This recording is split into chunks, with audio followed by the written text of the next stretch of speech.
Testing your KE Jetronic fuel pressures.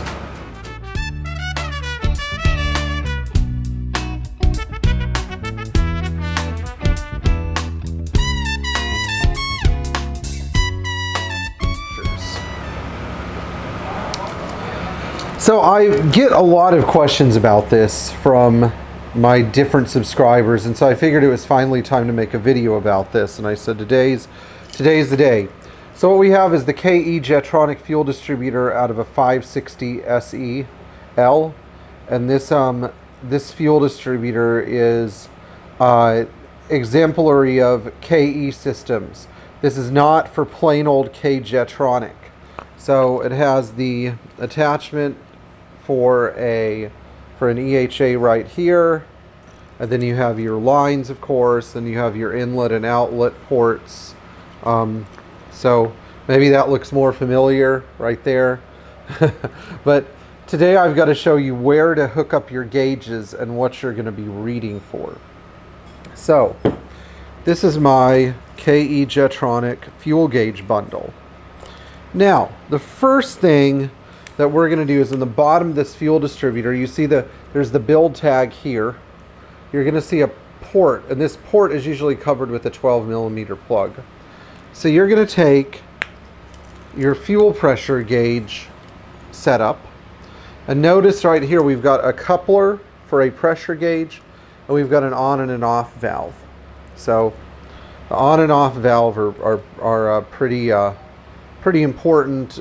Pay attention to it. But anyway, we're going to take the part that has the coupler for the pressure gauge, and we're going to attach it in place to this 12mm port. Now, most of these gauges come with fittings to make this possible. I'm just setting this up so you guys can see how it works, though. So next, we've got another end of the gauge, and this is the end that reads control pressure and working pressure. This is reading control pressure. This is reading working pressure. Working pressure is going to go right in here to the cold start injector port. So you see this orifice right here. This fuels the cold start injector, and this thing is going to couple right here. So again, you'll get this kind of coupler with your kit. Now, here's the interesting part. Okay, let's go back to this valve. I left this just detached, just so I can move this around freely without too much restriction. But we'll just imagine that this is that these two guys are hooked up here. So this valve is an on and off valve. So when you first do your test, you're going to start the engine with the valve closed and read the number on the gauge. And then after you read the number on the gauge, you're going to open the valve and read the number on the gauge again, and you're going to take the difference. You should do this with the electrohydraulic actuator unplugged. No plug-in, because you need your baseline pressure. Now, let's look at this gauge real quick. This gauge has a quick coupler, and it just, boom, couples like that. And then it has a bleeder, and you press the bleeder to get air out in case you want to make sure you have an accurate reading. Now, there are numbers in this gauge, and one of the biggest mistakes people make is when they're reading this gauge, what they're doing is they're looking for a number. They plug in the gauge, leave the valve open or closed, and they're like, oh, what numbers am I getting? Oh, I'm getting 6.0 bar, 90 psi. That's good. So, no, it's not. What you'll see on this gauge are two sets of numbers, psi and bar. Ignore the psi. It's not accurate. It's not going to give you the numbers that you need. What you really need is the bar side, because that's going to give you your specific differences. So let's say that I have, looking at this gauge, let's say that I have a reading of 6.0 bar with my valve shut, and then I open the valve so that I'm reading control pressure now, and I end up with a higher reading of like 6.3 bar. if I subtract one reading from the other, I get a difference of 0.3 bar. So I'm going to subtract 6.0 from 6.3. I'm going to get a reading of 0.3 bar. That's extremely lean. Well, not extremely lean, but too lean. Again, this is with the EHA unplugged. So I'm going to take the EHA off, and I'm going to take this screw out of the EHA, which you probably saw in one of my earlier videos. And I'm going to use a 2mm Allen screw, and I am going to turn, there's a little 2mm Allen screw buried underneath this brass plug. I'm going to turn that screw in about a quarter of a turn.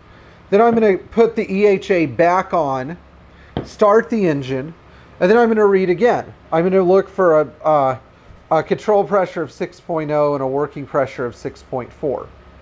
Working pressure will always be higher than control pressure. Why?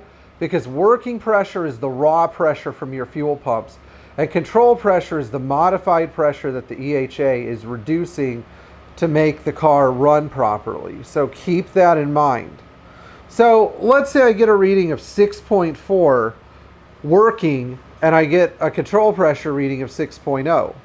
This is good, because 6.4 minus 6.0 equals 0.4 bar, which is my ideal difference. You always want, your goal is to get the difference between the working pressure and the control pressure at 0.4 bar with the EHA unplugged. That's your target. A couple of notes. When you open and close this valve, you'll see that the engine stumbles or possibly dies. Just with the valve open, restart the engine. Don't close it and then open it. If you have a specifically lean running car, it's going to create sort of a shock where the engine will stumble and have to recover, because it's going to change your operating pressures temporarily.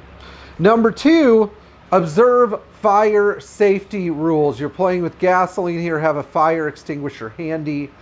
Don't do this if you have broken spark plug wires and you're getting zap, zap, zap, zap, zap when the car's running. Okay, last but not least, with your EHA, you have these two O-rings. Make sure they're in place so you don't get a massive fuel leak. See, I've got no O-ring here and one O-ring here. And if they're old, have new ones ready. So, I hope you found this short little presentation about how to set up and read your fuel pressure gauges on KE systems to be informative. This applies to all Mercedes with KE Jetronic 4, 6, and 8 cylinders. It also applies to Ferrari Testarosas and some Porsches. So if you've got a Ferrari Testarossa and you're watching, this could be very helpful for you as well. Anyway, in the meantime, please like, share, and subscribe. Tap the bell for notifications. If you have questions or comments, leave them below. And in the meantime, enjoy testing your Mercedes Benz. Hey.